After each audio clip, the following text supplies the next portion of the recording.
Out of This World by Neville Goddard. Chapter 1. Thinking Fourth Dimensionally. And now I have told you before it come to pass, that when it is come to pass, ye might believe. John 14:29. Many persons, myself included, have observed events before they occurred, that is, before they occurred in this world of three dimensions. Since man can observe an event before it occurs in the three dimensions of space, life on Earth must proceed according to plan, and this plan must exist elsewhere in another dimension and be slowly moving through our space. If the occurring events were not in this world when they were observed, then, to be perfectly logical, they must have been out of this world. And whatever is there to be seen before it occurs here must be predetermined from the point of view of a man awake in a three-dimensional world. Thus, the question arises, are we able to alter our future? My object in writing these pages is to indicate possibilities inherent in man, to show that man can alter his future. But thus, altered, it forms again a deterministic sequence starting from the point of interference, a future that will be consistent with the alteration. The most remarkable feature of man's future is its flexibility. It is determined by his attitudes rather than by his acts. The cornerstone on which all things are based is man's concept of himself. He acts as he does and has the experiences that he does because his concept of self is what it is, and for no other reason. Had he a different concept of self, he would act differently. A change of concept of self automatically alters his future, and a change in any term of his future series of experiences reciprocally alters his concept of self.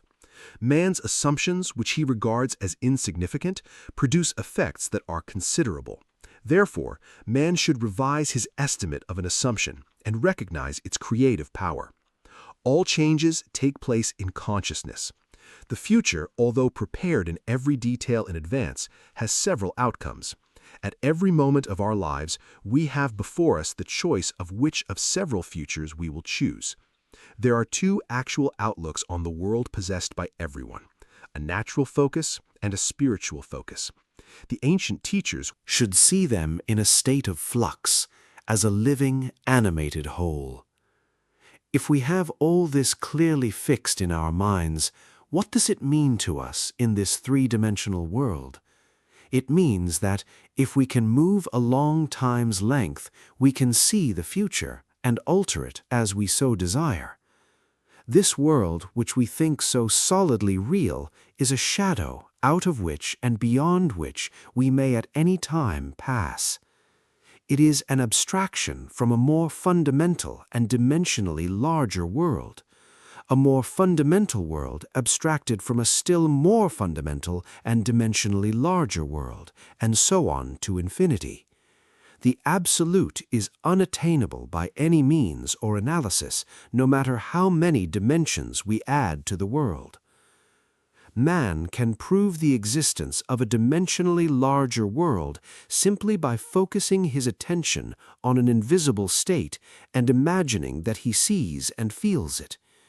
If he remains concentrated in this state, his present environment will pass away, and he will awaken in a dimensionally larger world where the object of his contemplation will be seen as a concrete objective reality. Intuitively, I feel that, were he to abstract his thoughts from this dimensionally larger world and retreat still farther within his mind, he would again bring about an externalization of time. He would discover that every time he retreats into his inner mind and brings about an externalization of time, space becomes dimensionally larger. And he would therefore conclude that both time and space are serial, and that the drama of life is but the climbing of a called the one the carnal mind, the other the mind of Christ. We may differentiate them as ordinary waking consciousness, governed by our senses, and a controlled imagination, governed by desire. We recognize these two distinct centers of thought in the statement, "The natural man receiveth not the things of the Spirit of God, for they are foolishness unto him. Neither can he know them, for they are spiritually discerned." The natural view confines reality to the moment called now. To the natural view, the past and future are purely imaginary. The spiritual view, on the other hand, sees the contents of time. It sees events as distinct and separated as objects in space. The past and future are a present whole to the spiritual view. What is mental and subjective to the natural man is concrete and objective to the spiritual man. The habit of seeing only that which our senses permit renders us totally blind to what we otherwise could see. To cultivate the faculty of seeing the invisible, we should often deliberately disentangle our minds from the evidence of the senses and focus our attention on an invisible state, mentally feeling it and sensing it until it has all the distinctness of reality. Earnest, concentrated thought focused in a particular direction shuts out other sensations and causes them to disappear. We have but to concentrate on the state desired in order to see it. The habit of withdrawing attention from the region of sensation and concentrating it on the invisible develops our spiritual outlook and enables us to penetrate beyond the world of sense and to see that which is invisible. For the invisible things of him from the creation of the world are clearly seen. Romans 1:20. This vision is completely independent of the natural faculties. Open it and quicken it. Without it, these instructions are useless, for the things of the Spirit are spiritually discerned. A little practice will convince us that we can, by controlling our imagination, reshape our future in harmony with our desire. Desire is the mainspring of action. We could not move a single finger unless we had a desire to move it. No matter what we do, we follow the desire which at the moment dominates our minds. When we break a habit, our desire to break it is greater than our desire to continue in the habit. The desires which impel us to action are those which hold our attention. A desire is but an awareness of something we lack or need to make our life more enjoyable. Desires always have some personal gain in view. The greater the anticipated gain, the more intense is the desire. There is no absolutely unselfish desire.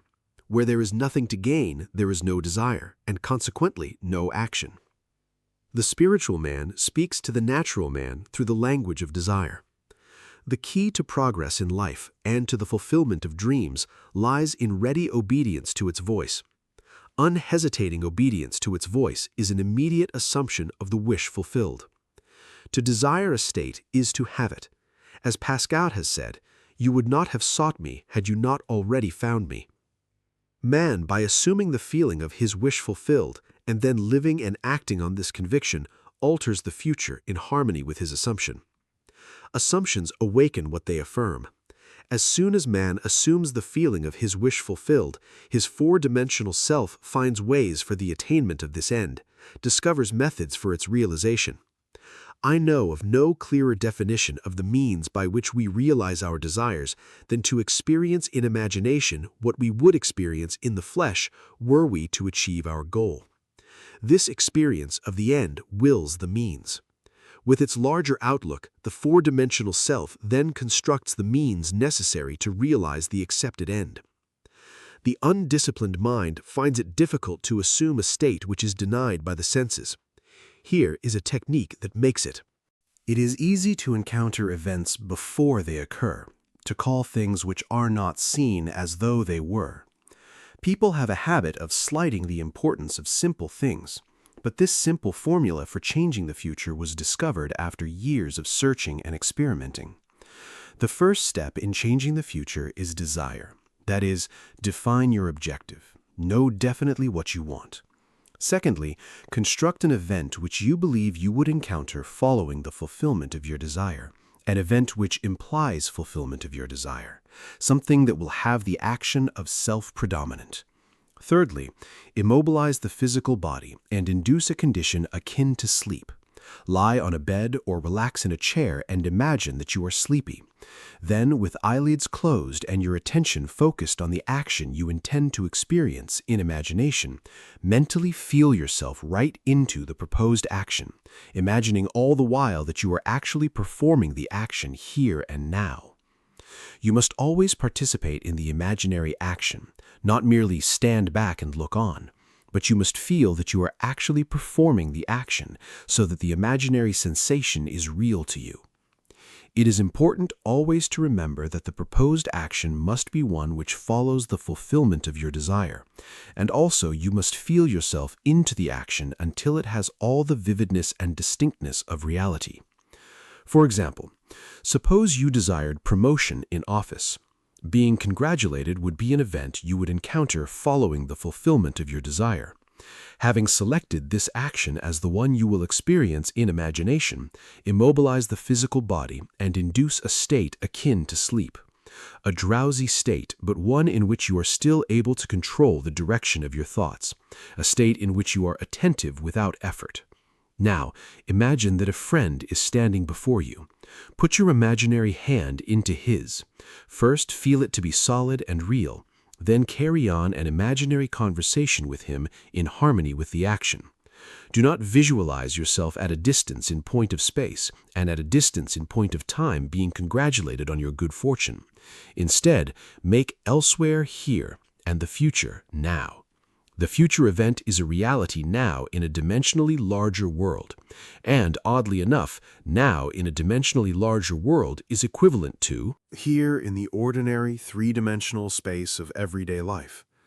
The difference between feeling yourself in action, here and now, and visualizing yourself in action, as though you were on a motion picture screen, is the difference between success and failure. The difference will be appreciated if you will now visualize yourself climbing a ladder. Then, with eyelids closed, imagine that a ladder is right in front of you and feel you are actually climbing it.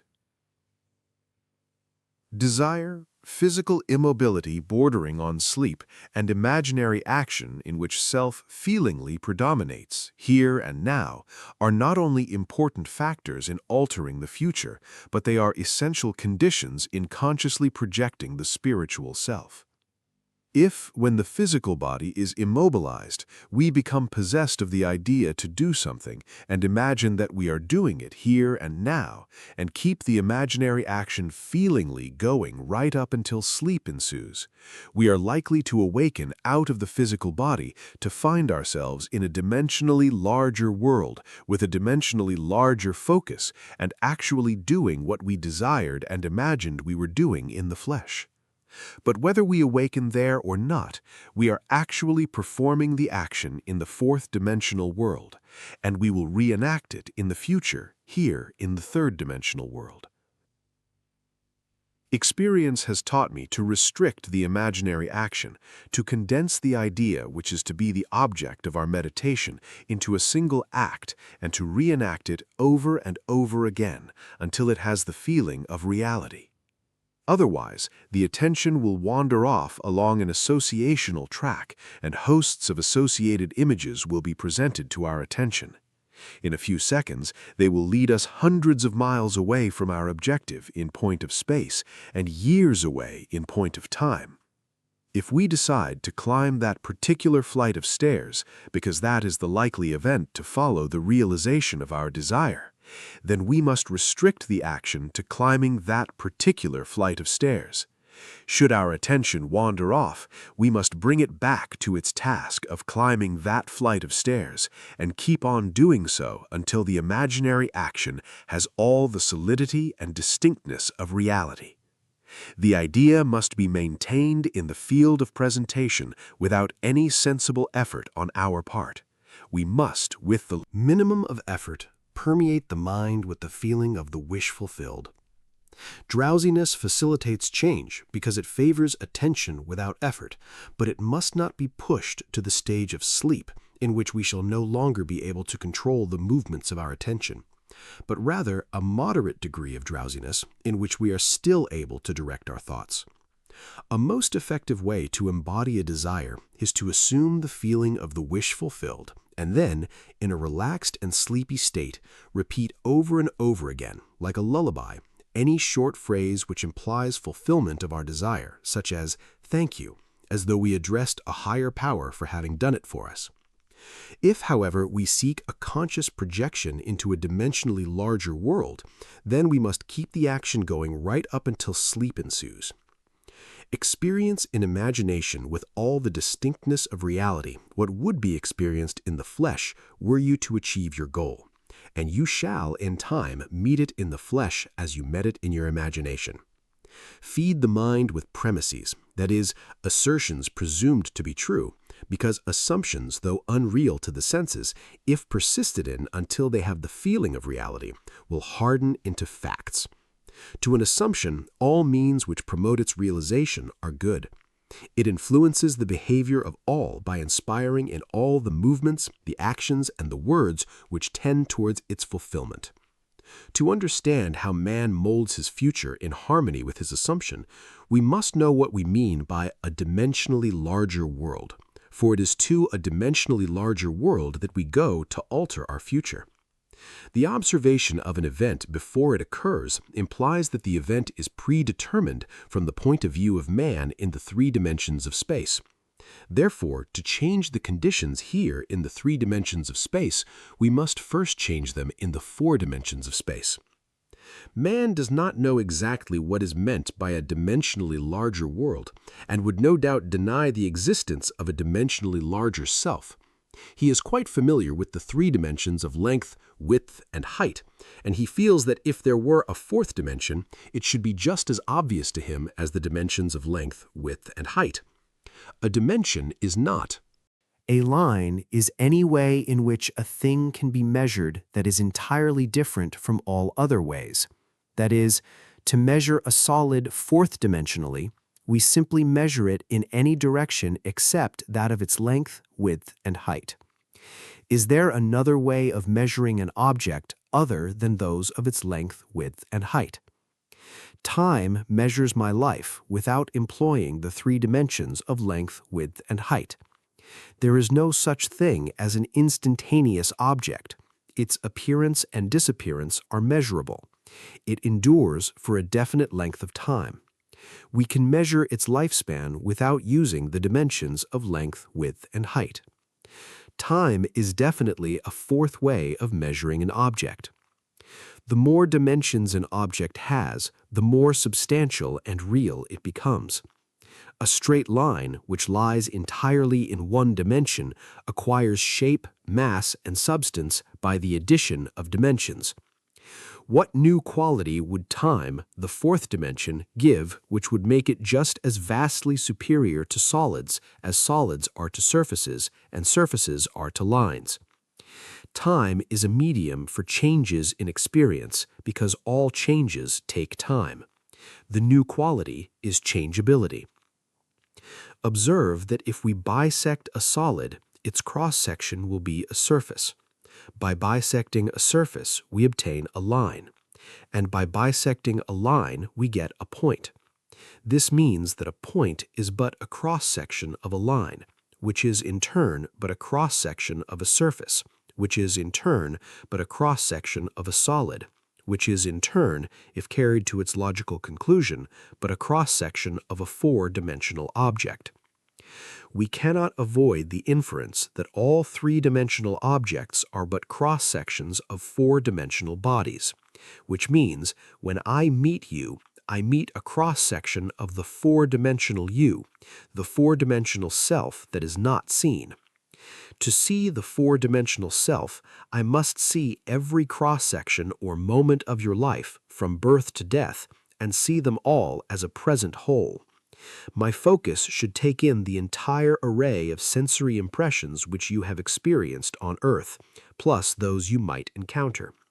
I should see them not in the order in which they were experienced by you, but as a present whole. Because change is the characteristic of the fourth dimension, multitudinous dimensional time block. Scientists will one day explain why there is a serial universe, but in practice, how we use this serial universe to change the future is more important. To change the future, we need only concern ourselves with two worlds in the infinite series: the world we know by reason of our bodily organs, and the world we perceive independently of our bodily organs. Chapter 2. Assumptions become facts. Men believe in the reality of the external world because they do not know how to focus and condense their powers to penetrate its thin crust. This book has only one purpose: the removing of the veil of the senses, the traveling into another world. To remove the veil of the senses, we do not employ great effort. The objective world vanishes by turning our attention away from it. We have only to concentrate on the state desired in order to mentally see it, but to give it reality so that it will become an objective fact, we must focus attention upon the invisible state until it has the feeling of reality. When, through concentrated attention, our desire appears to possess the distinctness and feeling of reality, we have given it the right to become a visible concrete fact. If it is difficult to control the direction of your attention while in a state akin to sleep, you may find gazing fixedly into an object very helpful. Do not look at its surface, but into and beyond any plane object, such as a wall, a carpet, or any other object which possesses depth.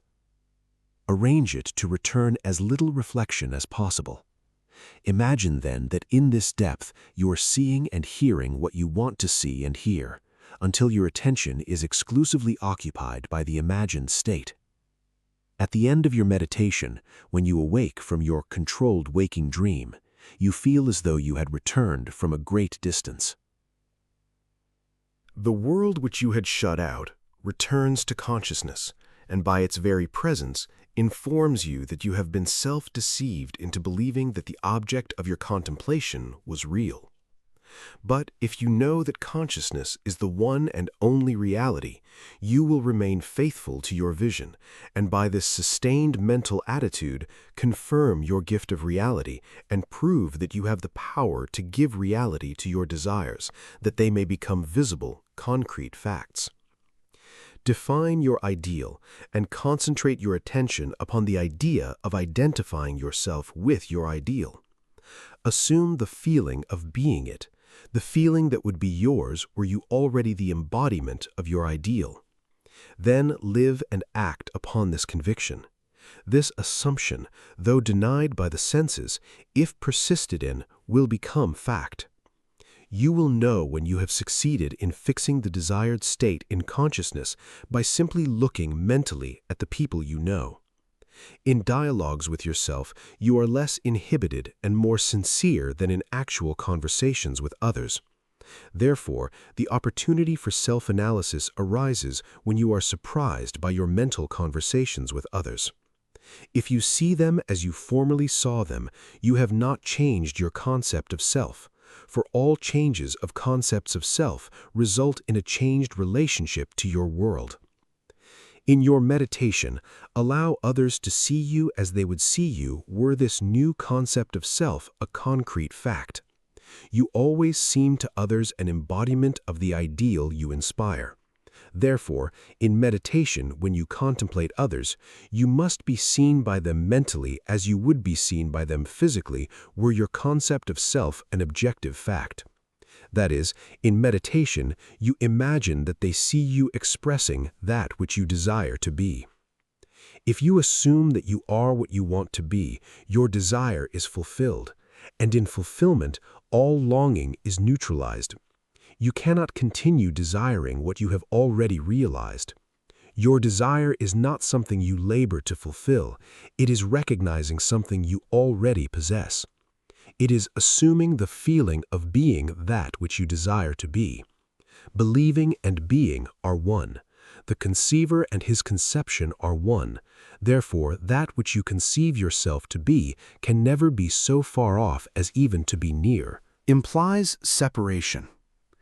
If thou canst believe, all things are possible to him that believeth. Being is the substance of things hoped for, the evidence of things not yet seen. If you assume that you are what you want to be, then you will see others as they are related to your assumption. If, however, it is the good of others that you desire, then in meditation, you must represent them to yourself as already being that which you desire them to be. It is through desire that you rise above your present sphere, and the road from longing to fulfillment is shortened as you experience in imagination what you would experience in the flesh were you already the embodiment of the ideal you desire to be. I have stated that man has at every moment of time the choice before him which of several futures he will encounter. But the question arises, how is this possible when the experiences of man awake in the three-dimensional world are predetermined, as his observation of an event before it occurs implies?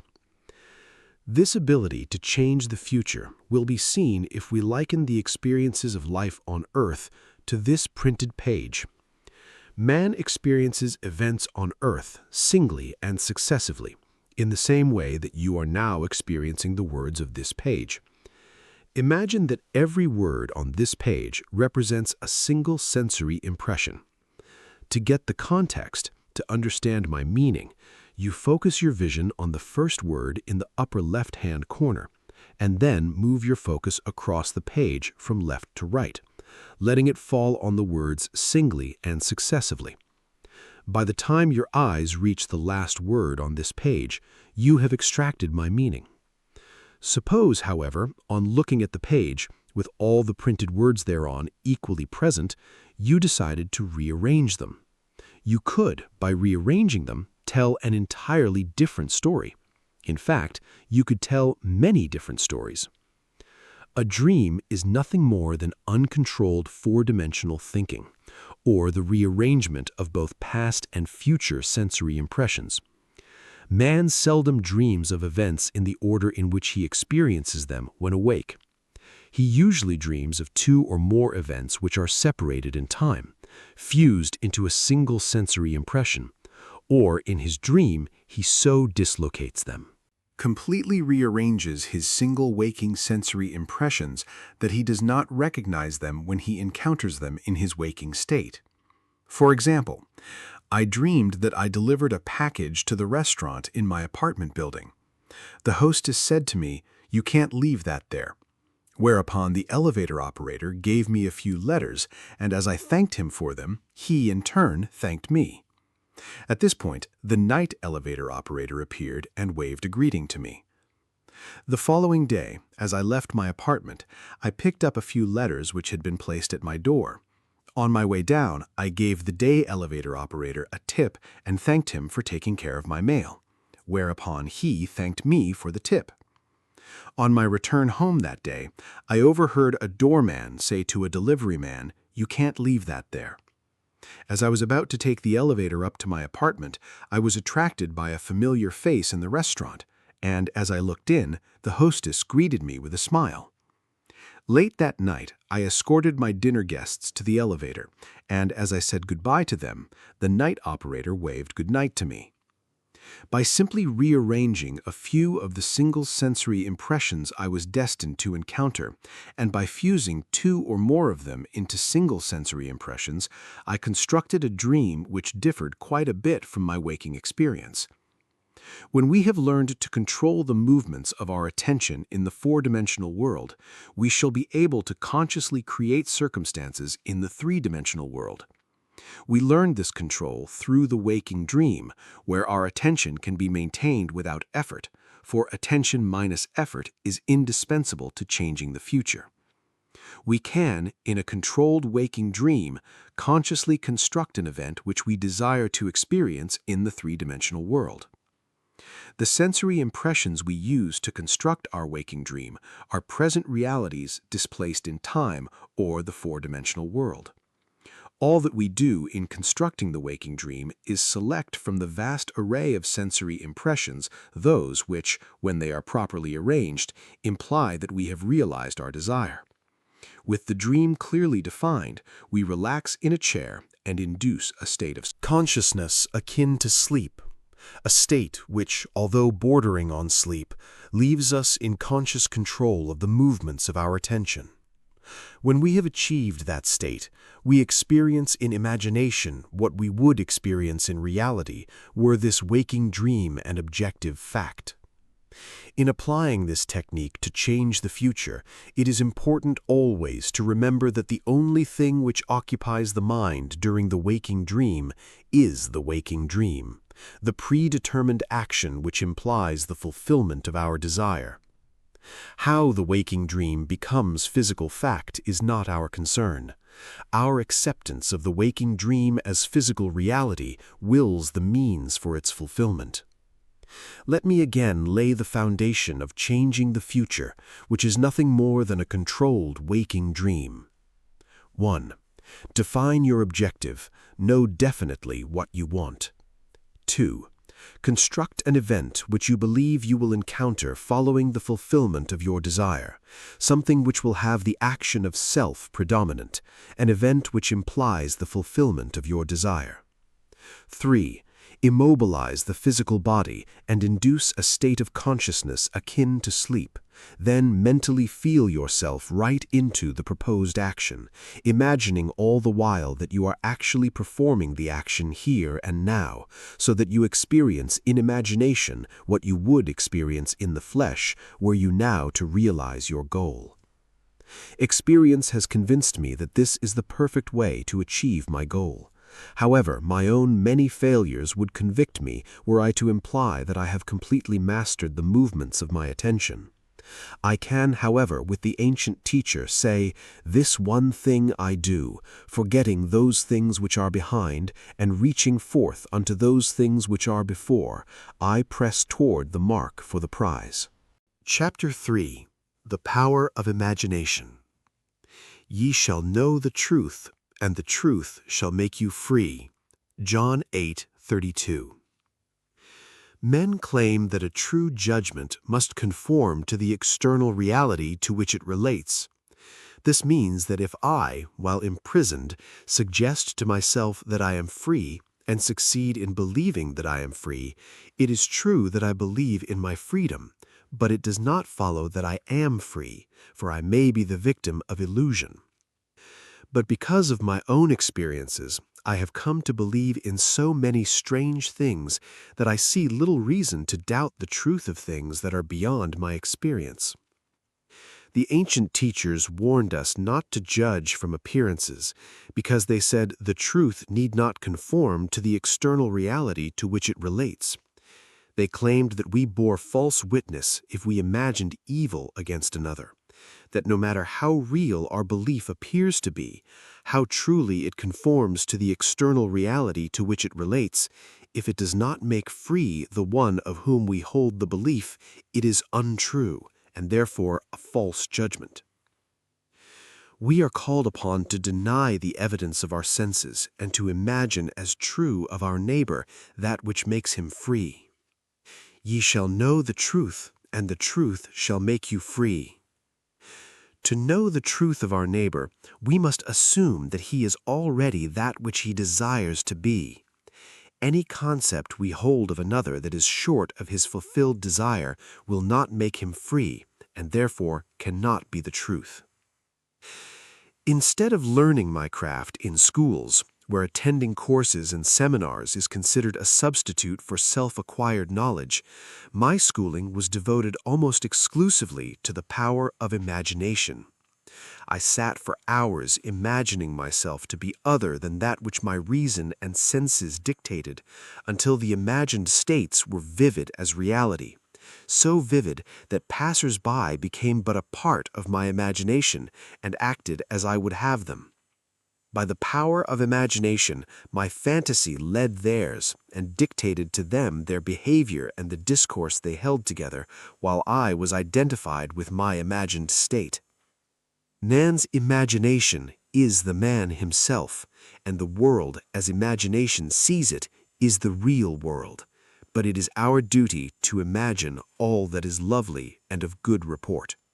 The Lord seeth not as man seeth, for man looketh upon the outward appearance, but the Lord looketh upon the heart. As a man thinketh in his heart, so is he.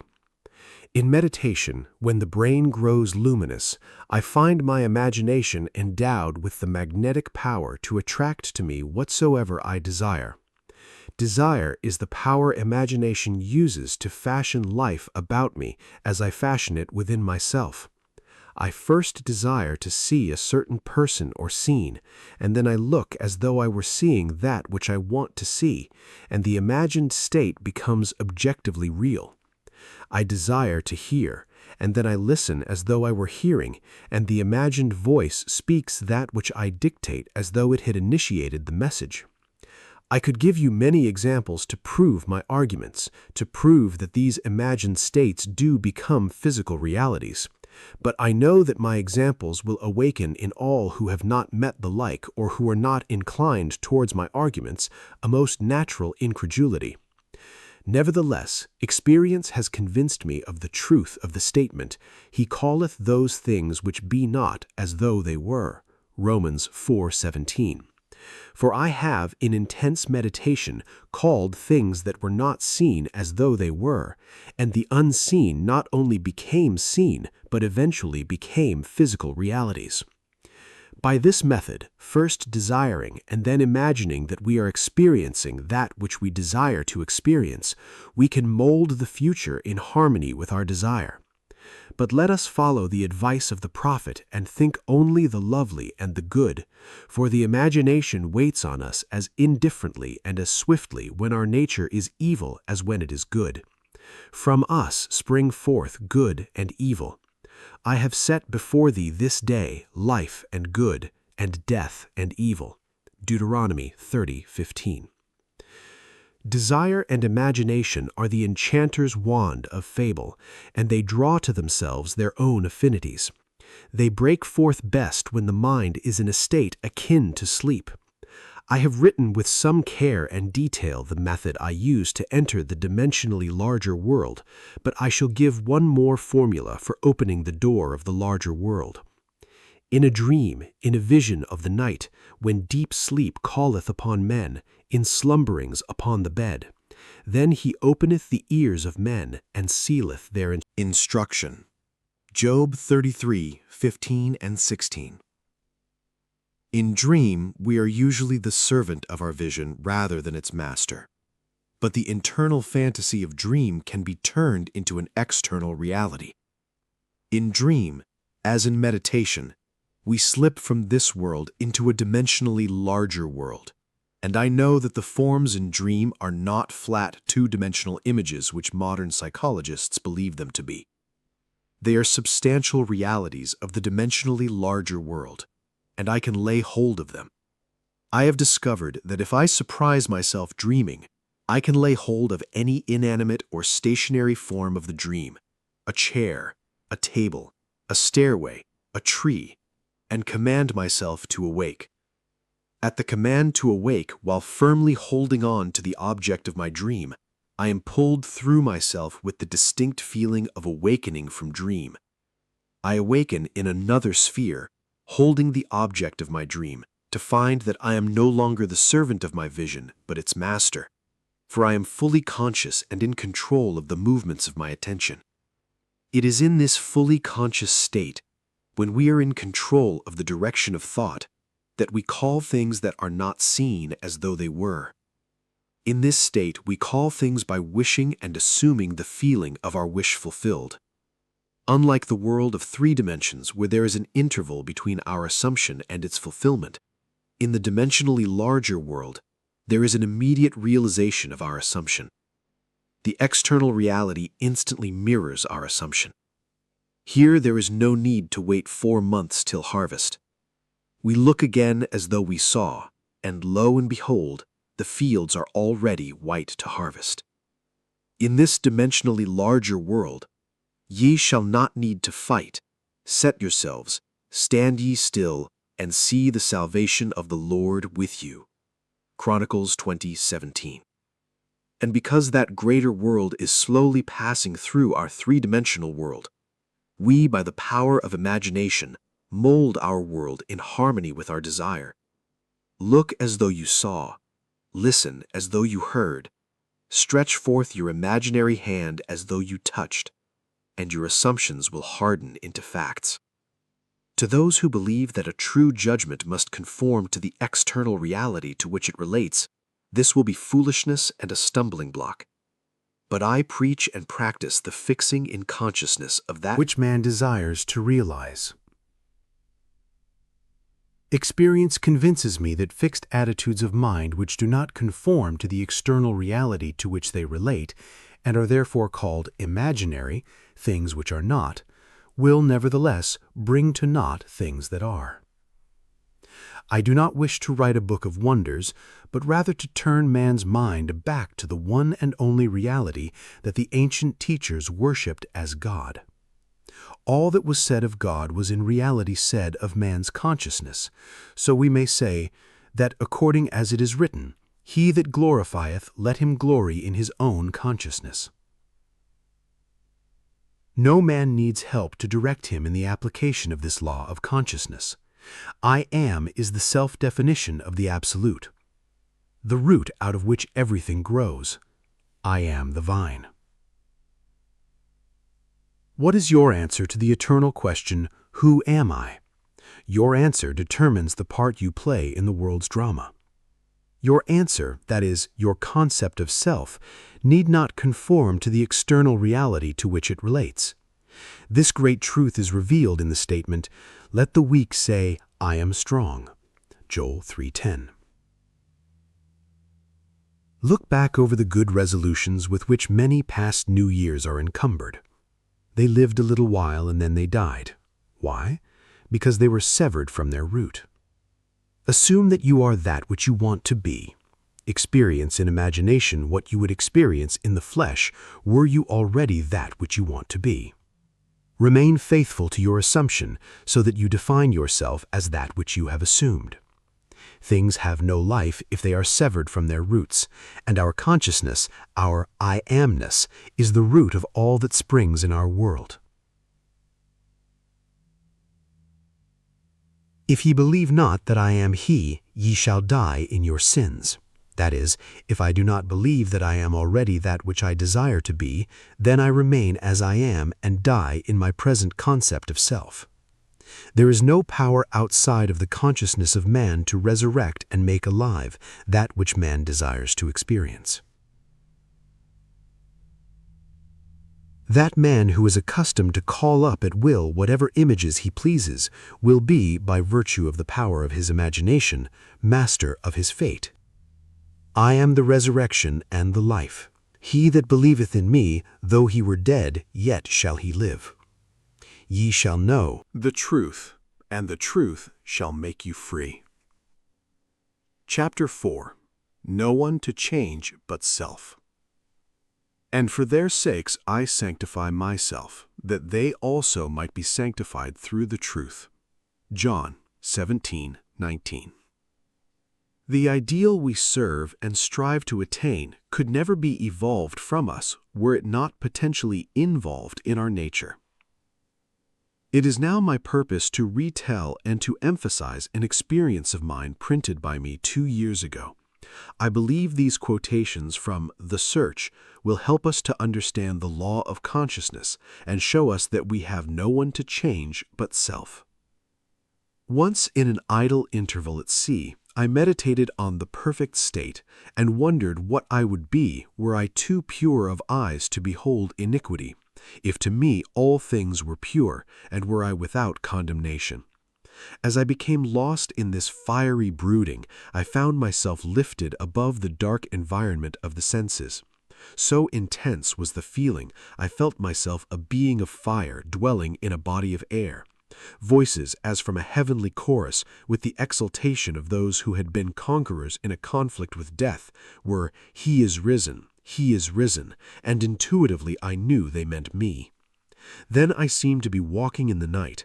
I soon came upon a scene that might have been the ancient pool of Bethesda, for in this place lay a great multitude of impotent folk, blind, halt, withered, waiting not for the moving of the water, as of tradition, but waiting for me. As I came near, without thought or effort on my part, they were one after the other, molded as by the magician of the beautiful. Eyes, hands, feet, all missing members were drawn from some invisible reservoir and molded in harmony with that perfection which I felt springing within me. When all were made perfect, the chorus exulted, "It is finished." Then the scene dissolved, and I awoke. I know this vision was the result of my intense meditation on the idea of perfection, for my meditations invariably bring about union with the state contemplated. I had been so completely absorbed within the idea that for a while I had become what I contemplated, and the high purpose with which I had for that moment identified myself drew the companionship of high things and fashioned the vision in harmony with my inner nature. The ideal with which we are United works by association of ideas to awaken 1,000 moods, to create a drama in keeping with the central idea. My mystical experiences have convinced me that there is no way to bring about the outer perfection we seek other than by the transformation of ourselves. As soon as we succeed in transforming ourselves, the world will melt magically before our eyes and reshape itself in harmony with that which our transformation affirms. In the divine economy, nothing is lost. We cannot lose anything save by descent from the sphere where the thing has its natural life. There is no transforming power in death, and whether we are here or there, we fashion the world that surrounds us by the intensity of our imagination and feeling, and we illuminate or darken our lives by the concepts we hold of ourselves. Nothing is more important to us than our conception of ourselves, and especially is this true of our concept of the dimensionally greater one within us. Those who help or hinder us, whether they know it or not, are the servants of that law which shapes outward circumstances in harmony with our inner nature. It is our conception of ourselves which frees or constrains us, though it may use material agencies to achieve its purpose. Because life molds the outer world to reflect the inner arrangement of our minds, there is no way of bringing about the outer perfection we seek other than by the transformation of ourselves. No help cometh from without. The hills to which we lift our eyes are those of an inner range. It is thus to our own consciousness that we must turn as to the only reality, the only foundation on which all phenomena can be explained. We can rely absolutely on the justice of this law to give us only that which is of the nature of ourselves. To attempt to change the world before we change our concept of ourselves is to struggle against the nature of things. There can be no outer change until there is first an inner change. As within, so without. I am not advocating philosophical indifference when I suggest that we should imagine ourselves as already that which we want to be, living in a mental atmosphere of greatness rather than using physical means and arguments to bring about the desired change. Everything we do, unaccompanied by a change of consciousness, is but futile readjustment of surfaces. However we toil or struggle, we can receive no more than our assumptions affirm. To protest against anything which happens to us is to protest against the law of our being and our rulership over our own destiny. The circumstances of my life are too closely related to my conception of myself not to have been formed by my own spirit from some dimensionally larger storehouse of my being. If there is pain to me in these happenings, I should look within myself for the cause, for I am moved here and there and made to live in a world in harmony with my concept of myself. Intense meditation brings about a union with the state contemplated, and during this union we see visions, have experiences, and behave in keeping with our change of consciousness. This shows us that a transformation of consciousness will result in a change of environment and behavior. All wars prove that violent emotions are extremely potent in precipitating mental rearrangements. Every great conflict has been followed by an era of materialism and greed in which the ideals for which the conflict ostensibly was waged are submerged. This is inevitable because war evokes hate, which impels a descent in consciousness from the plane of the ideal to the level where the conflict is waged. If we would become as emotionally aroused over our ideals as we become over our dislikes, we would ascend to the plane of our ideal as easily as we now descend to the level of our hates. Love and hate have a magical transforming power, and we grow through their exercise into the likeness of what we contemplate. By intensity of hatred, we create in ourselves the character we imagine in our enemies. Qualities die for want of attention, so the unlovely states might best be rubbed out by imagining beauty for ashes and joy for mourning, rather than by direct attacks on the state from which we would be free. Whatsoever things are lovely and of good report, think on these things, for we become that with which we are in rapport. There is nothing to change but our concept of self. As soon as we succeed in transforming self, our world will dissolve and reshape itself in harmony with that which our change affirms.